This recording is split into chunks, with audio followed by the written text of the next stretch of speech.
Shalom teman-teman, bertemu lagi kita dalam renungan pagi Ahad kita.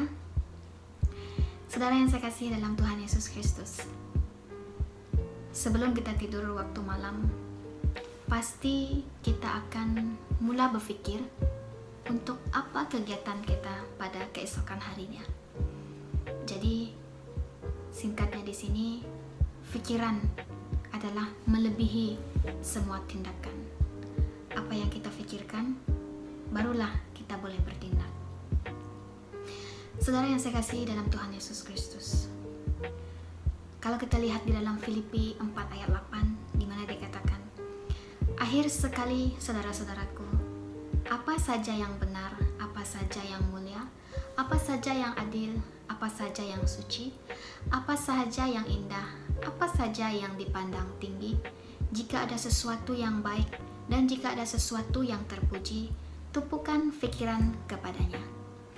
Saudara yang saya kasihi, di dalam pikiran kita ini, kita boleh berpikir baik itu secara positif dan juga secara negatif. Tetapi saudara yang saya kasihi, di dalam Filipi 4 ayat 8 ini, Paulus mengajak jemaat di Filipi supaya belajar kontrol apa yang kita pikirkan. Kontrol dan melatih pikiran kita untuk hal-hal yang baik. Saudara, apa yang kita perbuat dikendalikan oleh pikiran kita. Contohnya, kalau kita berpikir jahat kepada seseorang, tindakan kita tidak pernah berbohong. Baik itu dari segi percakapan kita, bahkan tindakan kita akan meluahkan pikiran kita terhadap seseorang.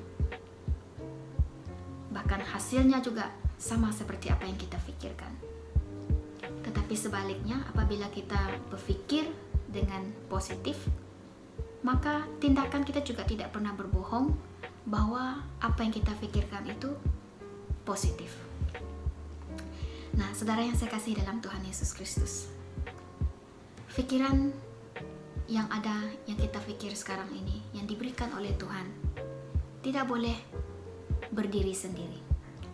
Tidak boleh ada kekuatan sendiri untuk menentukan apa yang hendak difikirkannya. Saudara yang saya kasih dalam Tuhan Yesus, pikiran memerlukan anugerah Tuhan supaya dapat berfungsi dengan benar. Pengudusan pikiran adalah hal yang sangat penting untuk kita. Dengan anugerah Tuhan, kita melatih pikiran kita dengan jalan merenungkan firman Tuhan. Jika hati kita dikuduskan oleh Kristus, maka seluruh aspek hidup kita juga harus dikuduskan.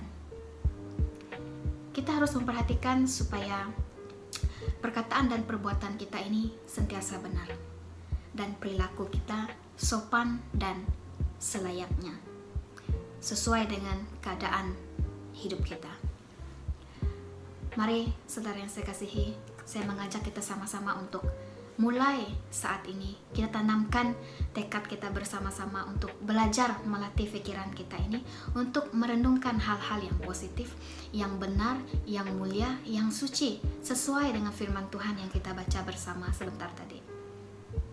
Supaya apabila kita mengekspresikannya, tindakan kita meluahkan apa yang kita pikirkan. Maka dengan itu saudara yang saya kasihi, pikirkanlah, renungkanlah, isilah pikiran kita ini supaya dipenuhi dengan semua yang baik.